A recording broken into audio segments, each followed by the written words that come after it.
The Stars of the Universe. Heavenletter number 5658. May 22, 2016. Everything in the world is as you perceive it or misperceive it. There is understanding and misunderstanding and jumping to conclusions. Offenses came into being. Obligation entered the world. Heartache grew. The concept of foe grew. All the opposites were firmly planted. The unwanted grew. Weeds of thought took over. The world became haphazard and hazardous. It hasn't been an easy thing to choose to leave Earth, nor is it always charming to stay. Words expanded the universe while words also cut the universe down. People were construed in wild ways and struck down, sorted and classified according to who knows what. How brief was life for a human being on Earth, and how long it took. Time was bowed down to. Space cost money. Water became sparse and charged for. There were all kinds of shortages in the world. There grew a shortage on Earth of heart. Hearts withered as though heartlessness were a sought-after treasure. Heartlessness was no rarity. Blame was perpetuated upon Earth. It grew like a vine. It took over the fields. No one could escape the vine of blame, although some blamed more or less vigorously. Nevertheless, the daily miracles of life continued. I saw beyond what you in the world saw. You forgot to look up at the sky. Wherever you looked, you saw errors, and you counted them. This is how you learned arithmetic, and the world told you that pointing out fault was a good thing. Man thought he had mastered the universe. He couldn't even master himself. He appointed himself an expert. He was an expert at craziness.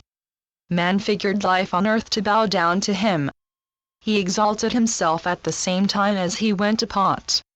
Stewards of the universe fell down on their work. They vehemently sought gain and admired selfishness as if it were a diamond in the sun. Nevertheless, the sun came out loyally. Light on Earth never stopped. The sun was so often, it wasn't heated. Rarity became valued. You, my children, wore masks. You found many ways to hide.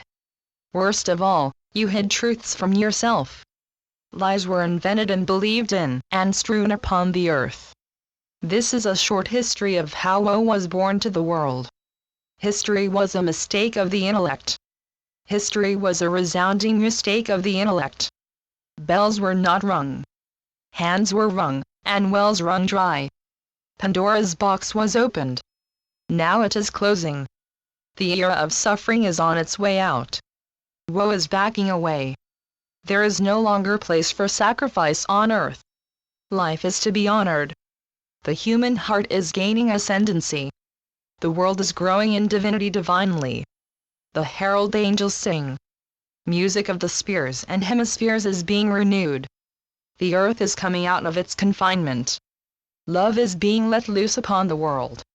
Love is remembered, and love is recharged. Vastness is accruing. Disharmony is receding. There is no place for disharmony. Disharmony is no longer possible. Harmony has risen. Harmony sings its own song. Love has been let loose from its cave. Love can no longer be withheld. Love sings itself loud and clear.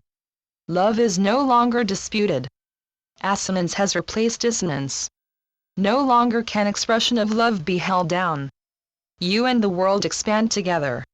No longer does shallowness or callousness exist.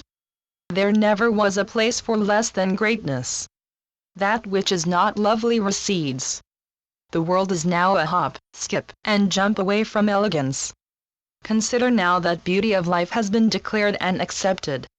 No one any longer is an island unto himself. Islands no longer exist. The world is covered in splendor. Stars were born and honored. You, my children, are the stars of the universe. I have announced your presence. You arrived long ago, yet may not yet be clear about who you always have been. It is you who lights up the world. You are the light upon earth. You are the sun. Who is the savior of the world? Why, it's you. Channeled by Gloria Wendroff. Heavenletters.org